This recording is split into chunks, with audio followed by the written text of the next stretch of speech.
malam Bapak-Bapak dan Ibu-Ibu yang dikasihi Tuhan. Kesempatan malam hari ini kita bersyukur kita boleh berkumpul kembali di acara kelas pendalaman Alkitab. Kita masih membahas tentang pembaringan terakhir. Ini adalah sesi yang kedua dan malam hari ini kita akan dipandu oleh Pak James untuk menyampaikan materinya. Sebelumnya mari kita tundukkan kepala, kita berdoa. Bapa di dalam surga, kami bersyukur. Terima kasih untuk kesempatan malam hari ini kami kembali belajar kebenaran-Mu Tuhan. Mari Roh Kudus menolong kami, membimbing kami, supaya kami bisa mengerti apa yang Tuhan kehendaki, apa yang Tuhan ajarkan malam hari ini Tuhan. Berkati Pak James yang memaparkan materi, kiranya apa yang disampaikannya boleh memberkati kami semua Tuhan. Terpujilah nama-Mu, di dalam nama Tuhan Yesus Kristus kami sudah berdoa. Amin. Oke, langsung saja saya serahkan kepada Pak James untuk menyampaikan paparannya. Silakan Pak James. Selamat malam Bapak Ibu Saudara sekalian. Malam hari ini akan disampaikan pembaringan terakhir di sesi kedua. Sesi kedua ini terbagi atas 5 bagian ya. Pertama, pembaringan terakhir. Kedua, situasi kritis. Ketiga, pengadilan Tuhan. Keempat, kematian manusia lama. Kelima, hanya satu kepentingan. Dan yang keenam, dibahagiakan oleh Tuhan.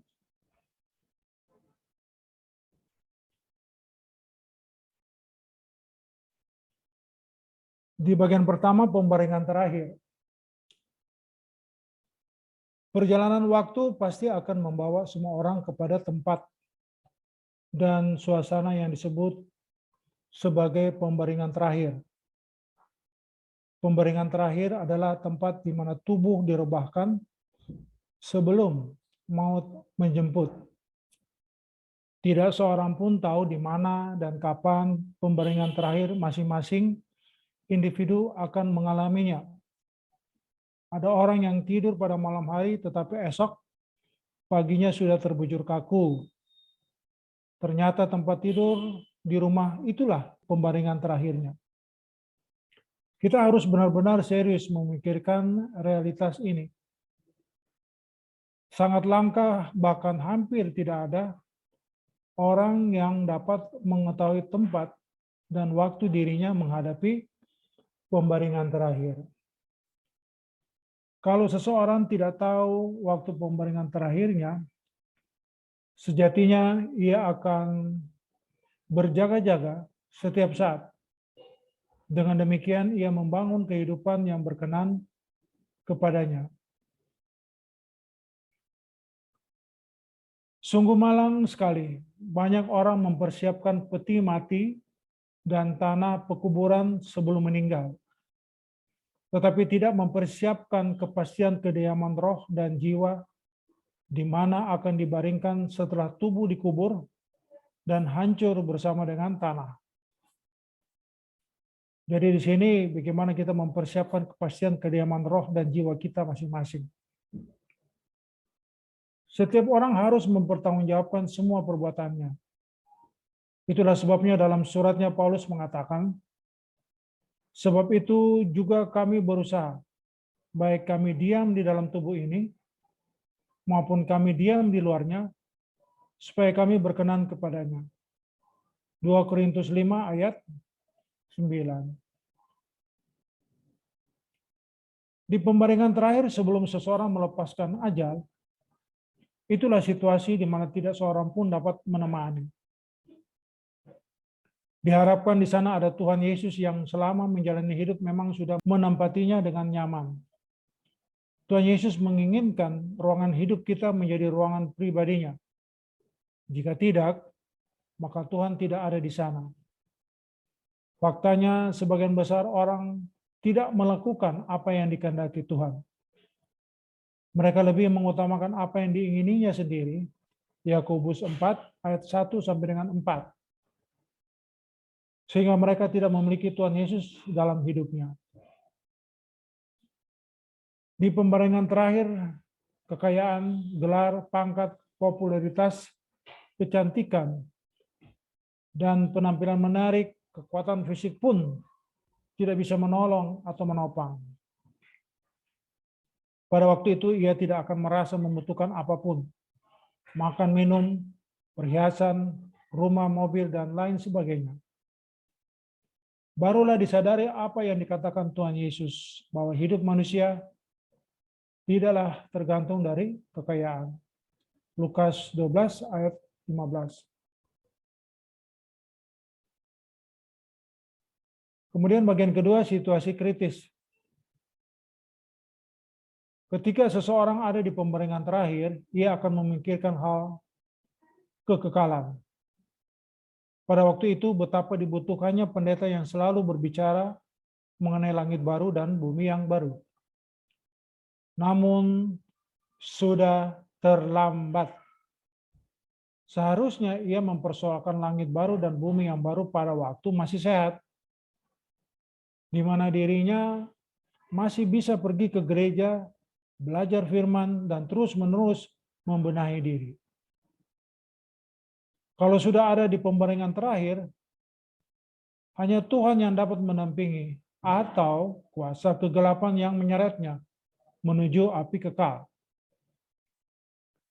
Orang yang tidak hidup berkenan kepada Tuhan pasti takut meninggal dunia atau tidak siap untuk melepaskan nyawa. Tidak siap melepaskan nyawa disebabkan karena tidak memiliki kepastian keselamatan. Kepastian keselamatan bukan hanya yakin bahwa dirinya akan diterima di kemah abadi Tuhan, tetapi memiliki pengalaman hidup yang real bersama dengan Tuhan. Sungguh sangat menyedihkan. Banyak orang Kristen tertipu dengan ajaran yang tidak benar. Ajaran atau doktrin yang diajarkan adalah seakan-akan kalau seseorang sudah meyakini keselamatan, yaitu dengan percaya di dalam pikiran, maka dengan sendirinya atau secara otomatis pasti masuk surga. Ini ajaran yang keliru. Alkitab menyatakan bahwa keselamatan itu harus diperjuangkan. Filipi 2 ayat 12, Lukas 13 ayat 24, dan lain sebagainya. Ini berarti harus ada respon terhadap anugerah, bukan hanya dengan pikiran atau akal manusia. Harus ada tindakan konkret untuk menunjukkan percayanya atau percaya kita. Orang percaya yang benar, yang memiliki keselamatan, pasti memiliki pengalaman yang nyata dengan Tuhannya.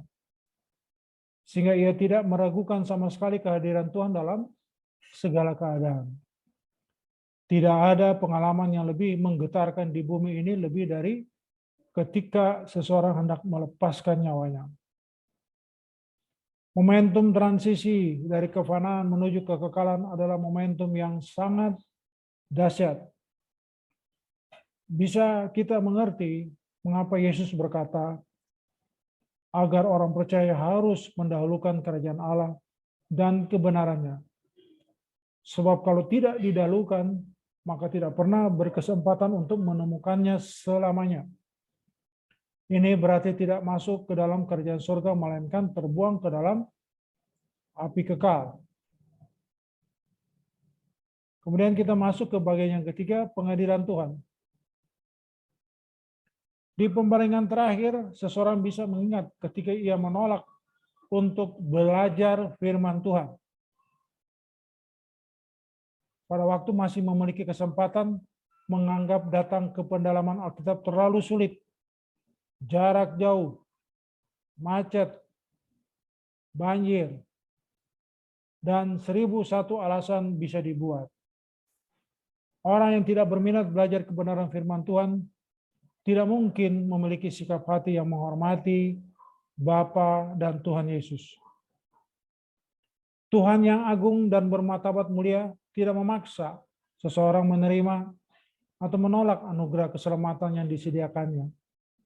Dengan demikian, maka keadaan seseorang di pembaringan terakhir adalah hasil akumulasi dari langkah-langkah hidupnya yang panjang masing-masing, ya. Jadi itu sangat ditentukan oleh pribadi kita masing-masing. Ada baiknya kita merenungkan kenyataan yang pasti akan kita alami, yaitu suatu hari nanti setiap kita akan masuk ke dalam peti mati. Menjadi persoalan adalah apa yang telah kita lakukan di singkatnya hidup kita selama ini. Semua yang telah diperjuangkan dengan mengerahkan seluruh tenaga, pikiran, dan waktu kita akhirnya harus dilepaskan. Pada waktu masih hidup, bila mendengar orang berbicara mengenai kekekalan, langit baru dan bumi yang baru, ada yang menganggapnya sebagai sesuatu yang tidak berarti. Banyak orang melecehkannya, sebab mereka berpikir seakan-akan dunia hari ini adalah dunia satu-satunya yang dimiliki manusia. Setiap kita harus menghadapi pengadilan Allah. Suasana kengerian yang tidak pernah dialami dan dirasakan setiap orang yang selama hidupnya tidak belajar melakukan kehendak Tuhan. Orang yang takut Tuhan di bumi ini tidak lagi takut saat berada di kekekalan. Tetapi orang yang tidak takut Tuhan saat di dunia akan ketakutan di kekekalan. Kemudian masuk ke bagian yang keempat, kematian manusia lama. Persiapan yang paling penting untuk menghadapi kematian adalah kematian. Artinya sebelum kita mengalami kematian fisik atau kematian tubuh jasmani kita, kita harus berani mengalami kematian dari dosa atau mati dari manusia lama kita. Dalam Roma 6 ayat 4 tertulis, dengan demikian kita telah dikuburkan bersama-sama dengan Dia oleh baptisan dalam kematian, supaya sama seperti Kristus telah dibangkitkan dari antara orang mati oleh kemuliaan Bapa. Demikian juga kita akan hidup dalam hidup yang baru, dikuburkan bersama dengan Tuhan Yesus. Artinya kesediaan kita untuk meninggalkan cara hidup yang tidak sesuai dengan standar hidup yang dikenakan oleh Tuhan Yesus. Dalam Kolose 3 ayat 3-4 Alkitab mencatat, sebab kamu telah mati dan hidupmu tersembunyi bersama dengan Kristus di dalam Allah. Apabila Kristus yang adalah hidup kita menyatakan diri kelak, kamu pun akan menyatakan diri bersama dengan Dia dalam kemuliaan. Ayat ini juga dengan tegas menunjukkan bahwa orang percaya harus sudah benar-benar mengalami kematian. Tidak ada kekayaan rohani yang dapat dikumpulkan tanpa mengalami kematian dari manusia lama atau kodrat dosa. Inilah sebenarnya yang dimaksud dengan kematian dalam Tuhan. Proses kematian mengawali kelahiran baru yang Tuhan berikan atau bisa berjalan serempak. Dalam Tuhan Yesus kita menjadi ciptaan yang baru. Alkitab mengatakan bahwa kita telah dilahirkan oleh Allah. Yohanes 1 ayat 13. Kita tidak boleh menganggap hal ini sebagai hal biasa sehingga kita mengabaikannya. Kita harus menganggap hal ini sebagai sesuatu yang luar biasa. Kita telah dilahirkan oleh Allah dengan natur baru. Menjadi anak-anak Allah yang penting bukan saja kita berstatus anak Allah, di mana kita memiliki jaminan pemeliharaan, perlindungan, dan berkat-berkatnya, tetapi kita juga memiliki kodrat baru atau natur baru. Kemudian bagian yang kelima, hanya satu kepentingan. Salah satu persiapan yang harus dimiliki seseorang untuk menyongsong kematiannya adalah tidak memiliki kepentingan apapun dalam hidup ini. kecuali bagi kerajaan Tuhan Yesus Kristus. Orang yang masih memiliki kepentingan untuk dirinya sendiri atau untuk yang lain selain untuk kerajaan Tuhan Yesus Kristus tidak akan siap menghadapi Tuhan. Orang-orang seperti ini tidak akan tahan berdiri di hadapan Anak Manusia. Itulah sebabnya mereka pasti takut menghadapi kematian. Maksud dan tujuan manusia diciptakan, ini kembali ke awal ya. Maksud dan tujuan manusia diciptakan adalah agar manusia memiliki keberadaan segambar dan serupa dengan penciptanya. Dengan keberadaan segambar dan serupa dengan penciptanya, inilah manusia dapat melakukan segala sesuatu yang selalu sesuai dengan kehendak penciptanya. Jadi dirancang ulang, didesain ulang. Jadi maksud dan tujuan manusia diciptakan hanyalah untuk menyenangkan hati penciptanya semata-mata. Seiring dengan perjuangan untuk menjadi sempurna seperti Bapa atau serupa dengan Yesus, orang percaya yang benar ini harus berjuang menolong orang lain juga untuk menjadi sempurna seperti Bapa dan serupa dengan Yesus. Untuk perjuangan ini tentu pertama harus dipertaruhkan adalah dirinya sendiri, di mana ia harus semakin serupa dengan Yesus untuk dapat menjadi teladan atau role model bagi orang-orang yang dilayaninya. Selanjutnya, ia mempertaruhkan segenap potensi yang ada padanya untuk proyek penyelamatan itu. Ini adalah inti dari pelayanan pekerjaan Tuhan. Dengan demikian, sesungguhnya pelayanan bukan sekedar membangun gereja, menyelenggarakan liturgi, kegiatan sosial, usaha kristenisasi, dan berbagai kegiatan di lingkungan gereja. Tetapi pada intinya adalah mengubah manusia dari kodrat dosa ke kodrat ilahi, atau menjadi manusia Allah, man of God, yang mengambil bagian dalam kekudusan Allah. Jadi kita harus dirancang, Bapak Ibu Saudara sekalian, mengikuti kehendaknya Dia. Sampai pada tingkat ini seseorang baru bisa disebut sebagai anak Allah. Dengan demikian, satu-satunya kepentingan hidup umat pilihan adalah bagaimana berjuang untuk mengubah diri berkeadaan sebagai anak-anak Allah yang berkodrat ilahi, atau yang mengambil bagian dalam kekudusan Allah, dan menolong orang lain untuk mencapai keadaan yang sama. Kemudian di bagian terakhir yaitu dibahagiakan oleh Tuhan. Salah satu yang dapat merusak persiapan seseorang menghadapi kematian adalah ketika jiwanya masih terikat dengan dunia ini.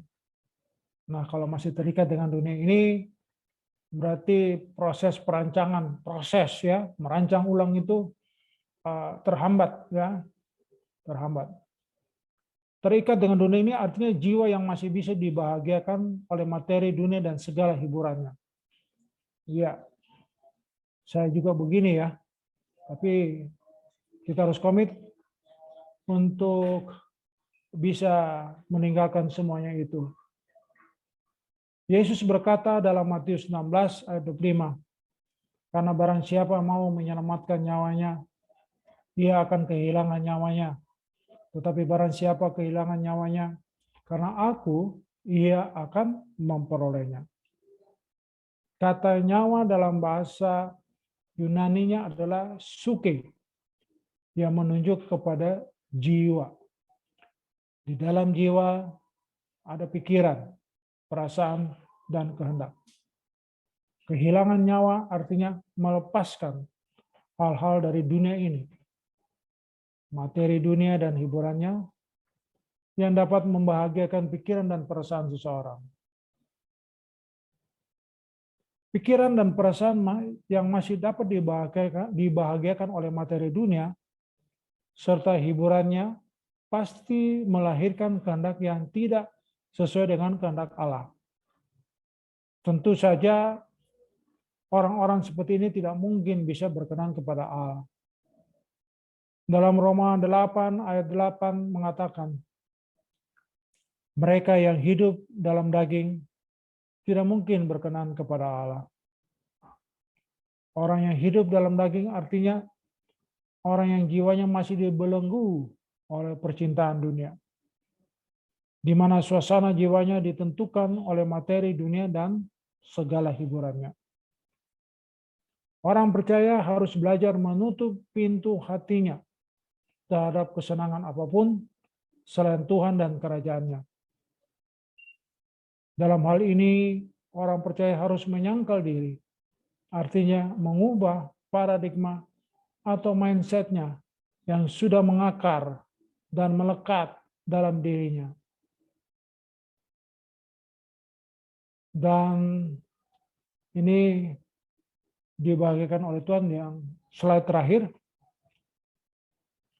Dari pembiasaan hidup menikmati Tuhan dan kerajaannya, terbangun cita rasa yang permanen, di mana orang percaya tidak lagi merasa membutuhkan materi dunia dan hiburannya sebagai sumber kebahagiaan.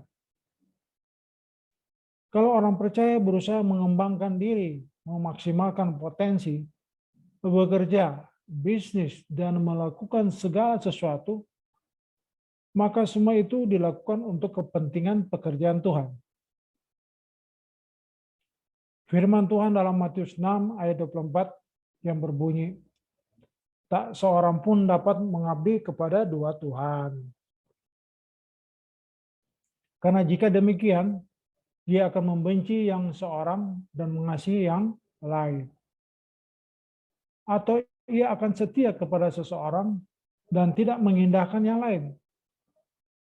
Kamu tidak dapat mengabdi kepada Allah dan kepada Mamon sekaligus. Hanya orang yang menjadikan Tuhan dan kerajaannya sebagai satu-satunya kebahagiaan yang memiliki persiapan yang benar dan kuat menyongsong hari kematiannya. Demikian penyampaian sesi pembaringan terakhir di bagian yang kedua. Terima kasih. Kembali serahkan kepada Pak David. Terima kasih Pak James sudah menyampaikan paparannya. Baik, kita akan akhiri acara kita malam hari ini. Kita akan ketemu lagi minggu depan di sesi yang ketiga ya. Masih di topik yang sama tentang pembaringan terakhir. Kita akan membahas bab yang lain ya. Ada 6 bab yang kita akan bahas. Jadi hari Rabu depan. Oke, kita akan akhiri malam hari ini. Mari kita berdoa. Bapa di surga, betapa kami bersyukur kami boleh memiliki pemahaman yang lebih lengkap tentang bagaimana kami harus mempersiapkan diri untuk kekekalan hidup kami, Tuhan. Di mana kami harus hidup sungguh-sungguh, tidak boleh bercacat celah, hidup kudus seperti Engkau kudus, Tuhan. Biarlah pemahaman pembelajaran kami malam hari ini boleh tertanam dalam hati kami untuk kami bisa melakukannya dengan baik, Tuhan. Mari Engkau memberkati kami sekarang ini, Tuhan. Kita menerima berkat dari Tuhan. Segala berkat dari Allah Bapa, kasih dan rahmat dari Tuhan kita Yesus Kristus, serta pertolongan Roh Kudus yang memimpin kita hingga kita sempurna di matanya. Di dalam nama Tuhan Yesus Kristus kami sudah berdoa. Haleluya. Amin. Oke, selamat malam. Tuhan memberkati. Sampai jumpa minggu depan. Malam semua. Jangan lupa hari Sabtu ada ibadah usin. Gabungan usin Riki dan kaum bapak. Oke, selamat malam.